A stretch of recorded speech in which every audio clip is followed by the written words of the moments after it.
सोलापुर ग्रामीण पुलिस की अपराध शाखा को बड़ी सफलता मिली। पुलिस ने हाईवे पर यात्रियों को निशाना बनाकर चाकू की नोक पर लूटपाट करने वाले अंतरजिला गैंग का भांडाफोड़ किया। पुलिस ने इस मामले में सुहास विकास चौधरी और कृष्णा सुरेश उर्फ मोतीराम शिंदे को गिरफ्तार किया। पूछताछ के दौरान आरोपी ने नातेपुत और मोहल क्षेत्र में हुई 4 गंभीर वारदातों का खुलासा किया।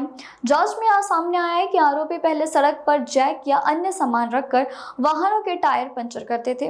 वाहन रुकते ही यात्रियों को चाकू दिखाकर मारपीट करते और उन्हें सोने के आभूषण, नकदी तथा अन्य कीमती सामान लूटकर फरार हो जाते। सोलापुर पुलिस ने आरोपियों के कब्जे से करीब 5 लाख रुपए का मुद्देमाल बरामद किया। वहीं इस गिरोह के 5 अन्य फरार आरोपी की तलाश जारी है।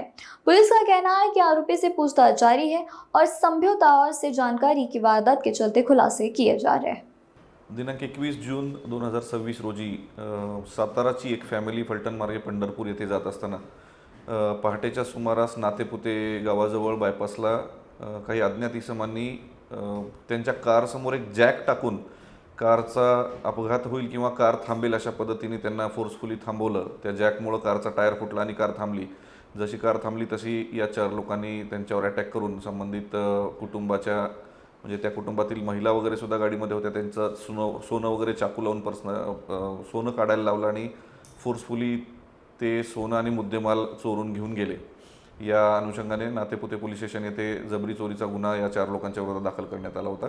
यामध्ये प्रामुख्याने स्थानिक गुन्हे शाखा सोलापूर ग्रामीण यांनी तपास करून 2 आरोपी यामध्ये सहभागी असलेले 2 आरोपी तात्काळ पकडलेले आहेत।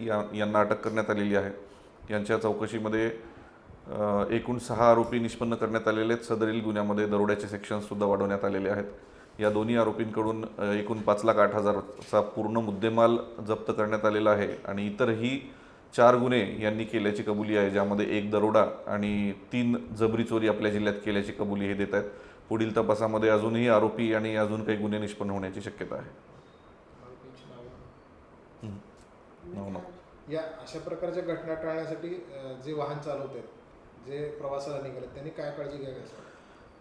जे वाहन चालवत आहेत विशेषतः कुटुंबियांसोबत जात आहेत यांनी तात्काळ 112ला फोन करणं अपेक्षित आहे। कारण या स्पेसिफिक घटनेमध्ये असं जाणवलं की घटना होऊन 2 तासांनी मग त्यांनी 112ला फोन केला।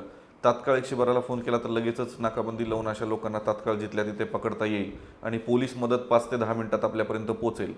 त्यामुळे नागरिकांनी अशी कुठली अचानक घटना झाली तर 112ला तात्काळ फोन लावावा पोलिसांना। आपल्याला जिथे कुठे भीती वाटत असेल, कुठे संशयित लोक थांबलेले दिसत असतील तर तिथून पोलिसांना संपर्क करावा, जेणेकरून तात्काळ पोलीस मदत आपल्याला घटना होण्या अगोदरच मिळू शकेल, असे आवाहन मी सर्व जनतेला करतो।